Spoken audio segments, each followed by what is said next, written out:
വീട്ടിലെ മുതിർന്നവർക്ക് അസുഖം വന്നാൽ ചികിത്സാ ചെലവ് ഓർത്ത് ഇനി ആരും വിഷമിക്കേണ്ടതില്ല. 70 വയസ്സ് കഴിഞ്ഞ എല്ലാവർക്കും 5 ലക്ഷം രൂപ വരെ സൗജന്യ ചികിത്സ ഉറപ്പാക്കുന്ന പുതിയ പദ്ധതിയെക്കുറിച്ചാണ് ഇന്ന് നമ്മൾ സംസാരിക്കുന്നത്. പാവപ്പെട്ടവരെന്നോ പണക്കാരനെന്നോ വ്യത്യാസമില്ലാതെ എല്ലാവർക്കും ഈ ആനുകൂല്യം ലഭിക്കും. ഇത് എങ്ങനെ നേടാം, എവിടെ പോകണം, എന്തൊക്കെ രേഖകൾ വേണമെന്ന് കൃത്യമായി ഈ വീഡിയോയിലൂടെ പറയാം. ആദ്യം തന്നെ ഒരു കാര്യം പറയട്ടെ, ഇത് വെറും ഒരു ഇൻഷുറൻസ് മാത്രമല്ല. നിങ്ങളുടെ കുടുംബത്തിലെ 70 വയസ്സ് തികഞ്ഞ അച്ഛനോ അമ്മയ്ക്കോ മുത്തശ്ശനോ മുത്തശ്ശിക്കോ വേണ്ടി എടുക്കാവുന്ന ഏറ്റവും വലിയ കരുതലാണ്.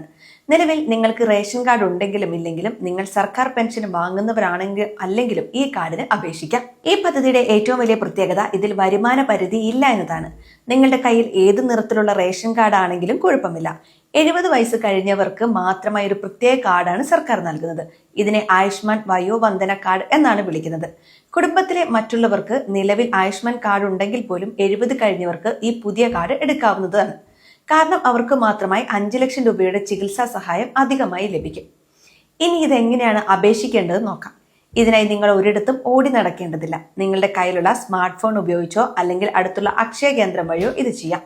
പ്രധാനമായും വേണ്ടത് ആധാർ കാർഡും ആധാറുമായി ബന്ധിപ്പിച്ച ഫോൺ നമ്പറും മാത്രമാണ്. ആധാറിലെ ജനനതീയതി അനുസരിച്ച് 70 വയസ്സ് തികഞ്ഞിരിക്കണം എന്ന് മാത്രം. ഫോണിൽ ആയുഷ്മാൻ ആപ്പ് ഇൻസ്റ്റാൾ ചെയ്ത് നിങ്ങൾക്ക് തന്നെ ഇത് ചെയ്യാം. ആധാർ നമ്പർ കൊടുത്താൽ ഫോണിലേക്ക് ഒരു OTP വരും. അത് കൊടുത്തു കഴിഞ്ഞാൽ നിങ്ങളുടെ വിവരങ്ങൾ തെളിഞ്ഞു വരും. ശേഷം മുഖം സ്കാൻ ചെയ്തോ വിരലടയാളം വഴിയോ ഈ KYC പൂർത്തിയാക്കാം. മിനിറ്റുകൾക്കുള്ളിൽ തന്നെ നിങ്ങൾക്ക് കാർഡ് ഡൗൺലോഡ് ചെയ്ത് എടുക്കുകയും ചെയ്യാം. പലർക്കുമുള്ള ഒരു സംശയമാണ് നിലവിൽ മറ്റ് സർക്കാർ ഇൻഷുറൻസുകൾ ഉള്ളവർക്ക് ഇത് കിട്ടുമോ എന്നത്. കേന്ദ്ര സർക്കാർ ജീവനക്കാരുടെ ഇൻഷുറൻസ് അല്ലെങ്കിൽ വിരമിച്ച സൈനികരുടെ ഇൻഷുറൻസ് ഉള്ളവർക്ക് ഈ പുതിയ പദ്ധതിയിലേക്ക് മാറാൻ അവസരമുണ്ട്.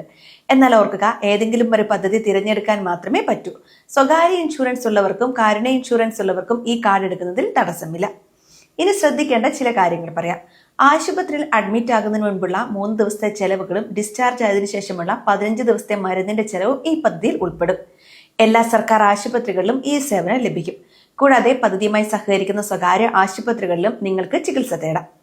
ആശുപത്രിയിൽ എത്തുമ്പോൾ അവിടെയുള്ള ആയുഷ്മാൻ മിത്ര എന്ന സഹായിയെ കണ്ട് ഈ കാർഡ് കാണിച്ചാൽ മതി. അപേക്ഷിക്കുമ്പോൾ വരുത്തുന്ന ചില തെറ്റുകൾ കാരണം കാർഡ് നിരസിക്കപ്പെടാൻ സാധ്യതയുണ്ട്. ആധാറിലെ പേരും റേഷൻ കാർഡിലെ പേരും തമ്മിൽ വലിയ മാറ്റമുണ്ടെങ്കിൽ ശ്രദ്ധിക്കണം. അതുപോലെ ആധാറിലെ ഫോൺ നമ്പർ നിലവിലുള്ളതാണെന്ന് ഉറപ്പുവരുത്തുക. OTP വന്നാൽ മാത്രമേ അപേക്ഷ പൂർത്തിയാക്കാൻ പറ്റൂ. ആർക്കും നിങ്ങളുടെ OTP കൈമാറരുത്. അക്ഷയ കേന്ദ്രത്തിൽ പോയി ചെയ്യുകയാണെങ്കിൽ അവർ ചോദിക്കുന്ന വിവരങ്ങൾ മാത്രം നൽകുക. 2026 പുതിയ മാറ്റങ്ങൾ അനുസരിച്ച് പല പോർട്ടലുകളും പരിഷ്കരിച്ചിട്ടുണ്ട്. അതിനാൽ കൃത്യമായ തീയതികളും നിയമങ്ങളും നിങ്ങളുടെ അടുത്തുള്ള അക്ഷയ കേന്ദ്രത്തിലോ CSC സെന്ററിലോ ചോദിച്ച് ഉറപ്പുവരുത്തണം. വ്യാജ വെബ്സൈറ്റുകളിൽ ചെന്ന് പണം കളയരുത്. ഈ സേവനം പൂർണ്ണമായും സൗജന്യമാണ്. കാർഡ് ലാമിനേറ്റ് ചെയ്ത് കയ്യിൽ വെക്കുന്നത് എപ്പോഴും നല്ലതാണ്. അടിയന്തര ഘട്ടങ്ങളിൽ ഇത് വളരെ ഉപകാരപ്രദമാകും. ഈ പദ്ധതിയെക്കുറിച്ച് ഇനിയും നിങ്ങൾക്ക് സംശയങ്ങളുണ്ടെങ്കിൽ താഴെ കമന്റ് ചെയ്യാം. നിങ്ങളുടെ വീട്ടിലെ മുതിർന്നവർക്ക് വേണ്ടി ഇന്ന് തന്നെ ഈ കാർഡ് എടുക്കാൻ ശ്രമിക്കുക. അസുഖങ്ങൾ വരുമ്പോൾ പണത്തിന് വേണ്ടി ആരുടെ മുന്നിലും കൈ നീട്ടേണ്ടി വരരുത് എന്നതാണ് ഈ പദ്ധതിയിലൂടെ ലക്ഷ്യം വെക്കുന്നത്.